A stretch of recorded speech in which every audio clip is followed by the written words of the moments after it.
Welcome to the Be Smart About Art podcast, delivered by yours truly, Susan J. Mumford. This episode highlights the importance of keeping updated stock records and having them backed up. These are key activities for professional artists and gallerists alike. Enjoy. I once spent a long weekend in Paris in advance of curating an exhibition in the USA and found myself in a laptop-friendly cafe in the 11th arrondissement. What was I up to? Why, updating the stock list, of course. This is an activity known well by artists and gallerists alike. Things are so different from only a few years ago, when you needed to print absolutely everything in advance of taking an international trip like I was.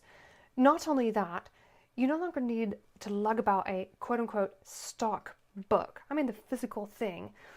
These days, you simply need to connect to the internet to ensure the latest version of the digital stock list is synced, and that's that.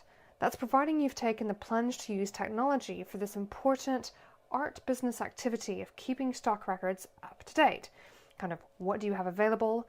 What do you not have available? Where are pieces located? What's the price, perhaps in different currencies even? What's the size? What's the edition number? So on and so forth. Now, if you think that handwritten stock books are entirely a relic of days gone by, do think again. In the early days of Be Smart About Art, I talked to the gallerist whose physical stock book had gone missing. He was distraught since the book was the only record of what pieces are held by the gallery, what the original purchase prices were, and so forth. They dealt in the secondary markets. They did need to have these records. It will take him many days to piece together such basic records, and for a time-poor independent art practitioner, that's precious time that he can't afford to lose. Similarly, a few years ago, I came across a printmaker who showed me her stock records. That was the consignment location, sales details for each number in an edition, etc., etc. They were all neatly recorded in a single book. She was proud of her record-keeping competence, while I was quietly horrified to think that a single record could be unknowingly forgotten on a bus, on some form of public transport, on a bench, you name it.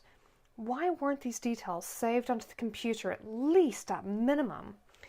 These days, digital records can be easily saved online as well as kept on an external hard drive, ideally both. Should the worst happen and a laptop is stolen, or however it happens that a digital main copy is lost, you needn't fret as everything is backed up online or on that external hard drive. It's a no-brainer that protects a business and can also save vast amounts of time and anguish. As for that Parisian trip, the story gets even better. When the artist and I decided which pieces were to be included in the exhibition, he compiled a digital consignment note from him to the gallery with all details. As everything was already recorded onto his computer, including his own reference numbers for works of art, this only took a few minutes for me to prepare what I needed on my end. He'd given me everything. He knew to supply not only the title of the piece, but also the year, the medium, the size, and the price of each work of art onto the consignment note, also accompanied by thumbnail images for reference, and that saved significant administration time. He preferred that I invest time promoting the exhibition instead of spending hours doing an admin task that he could do faster as he was the creator. So he readily knew the medium. He knew what sizes he tended to work in. He, after all, had created the titles, so on and so forth.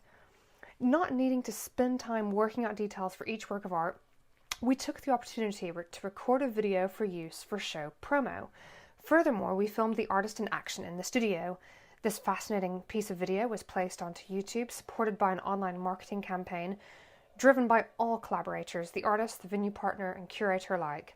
While with some extra time for myself, I was able to say au revoir administrative tasks and bonjour Paris.